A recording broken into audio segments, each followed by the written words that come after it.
Incogni. This is a silicone tongue, this is a tunnel bed, and this is a cat wheel. Because in this video, I'm going to be testing the weirdest cat products that exist.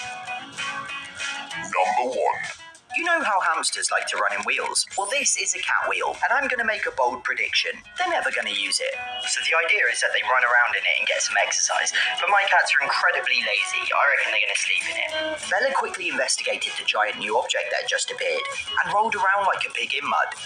I should point out that I got this second hand, so it's possible it smelled like other cats, but it's equally possible they never used it either. I bribed her with treats, which she happily accepted, but then never upheld her end of the bargain. Instead, just giving it her trademark headbutt. I put her on it, so let's see what happens. Bella tentatively tried to sit down, and then this happened. Yeah, that's a no from her. As for Ralph, it's easier to let him discover these things on his own, so I set up some motion-censored cameras. Now I'm going to be honest, nothing happened.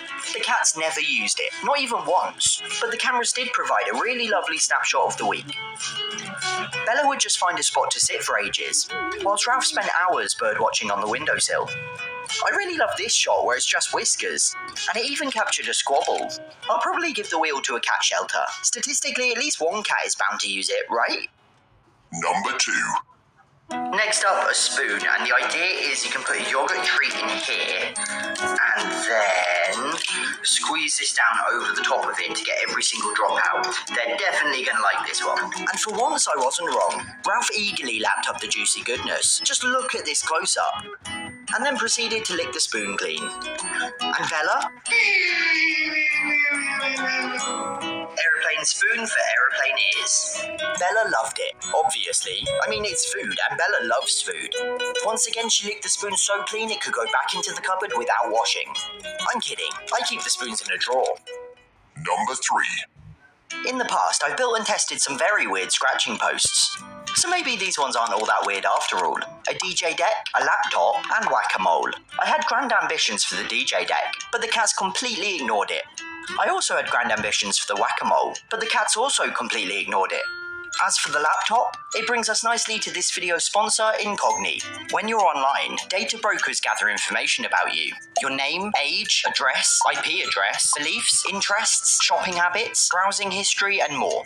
They know everything about you, and sell this information for profit. It can then be used by anyone from advertisers and recruiters, to scammers, spammers, and fraudsters, which is where Incogni comes in. See, you have the right to request your data be removed from these lists, but there are hundreds of them.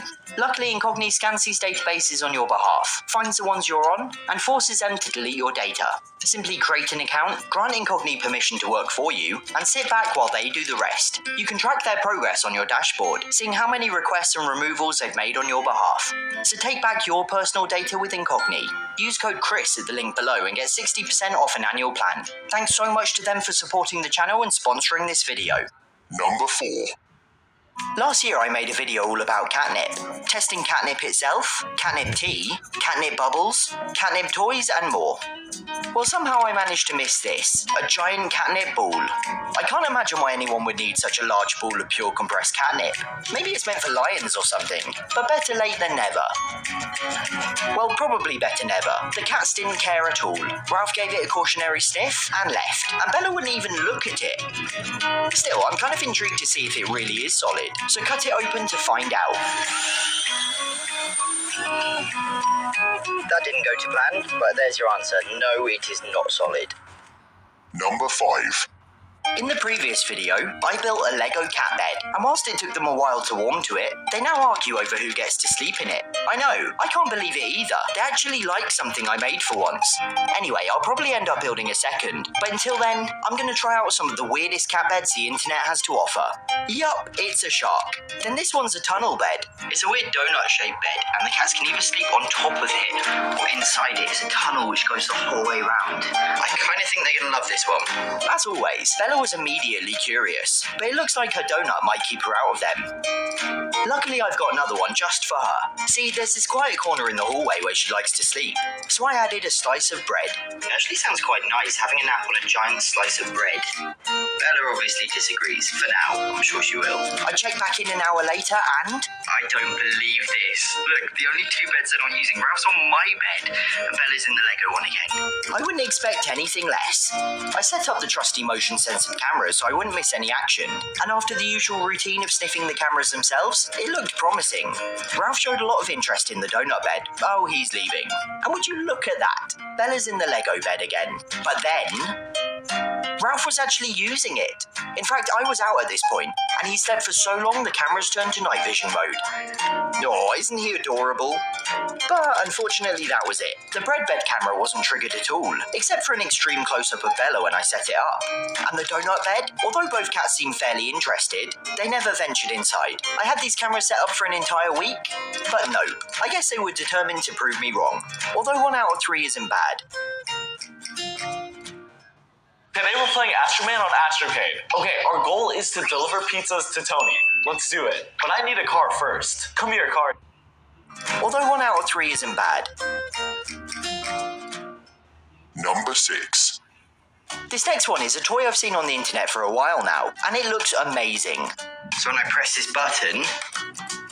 Ooh, that was not meant to happen. Still, that's pretty cool. Oops. After attaching it more securely, Bella came to have a look and showed some interest, but not enough to actually play with it. Luckily, I had an idea. It came with a spare fluffy thing, so I put it on one of her favourite stick toys to see if I can entice her. Bella can be very playful, and this was looking promising. Wow, she's really going for it now. But unfortunately, that's as far as it went. I can only assume it's down to the motor's loud mechanical sound, but cats online seem to love it. What can I say? Bella's a very hard cat to please. Number 7. Okay, this next one's weird, not only because it's weird, but because I don't have any idea what or why. It's something called an activity carpet. I've actually read the instructions now, and this is natural hemp fibre. I'm supposed to hide cat treats in there, and the men have rummaged through to find them, supposedly encouraging their natural hunting instincts. I'm not sure Ralph or Bella have natural hunting instincts. There's only one way to find out. Bella warily located the treats from the edge. So I popped her in, and she promptly hopped out. Ralph soon joined in, although a single treat was evidently enough for him. Soon Bella's bravery grew. I think I'm going to try and bury some a bit more. Hide them under the hemp. I'd go as far as to say she liked it, kind of. I mean, I wouldn't want to eat off a carpet either. It looks like she got a generous amount of hair in her mouth. I don't know about natural hunting instincts, but it certainly slowed her down, and I'd say that this was definitely one of the more successful products of the video. Admittedly, the bar isn't that high. Number 8. Long-time viewers may remember these gloves with silicone spikes for brushing fur. At just a few months old, Ralph loved them, and they've since been replaced by this trendy pink pair. And yup, he still loves them just as much. That's from literally 30 seconds of stroking him. But that's not the weird part. So it's a silicone tongue, and I'm supposed to bite that part there and groom him. This is incredibly strange. Ugh, I can't believe I'm about to put this on the internet.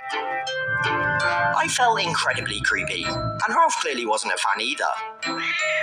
I think I'll just stick to the gloves, and let's pretend this never happened, please.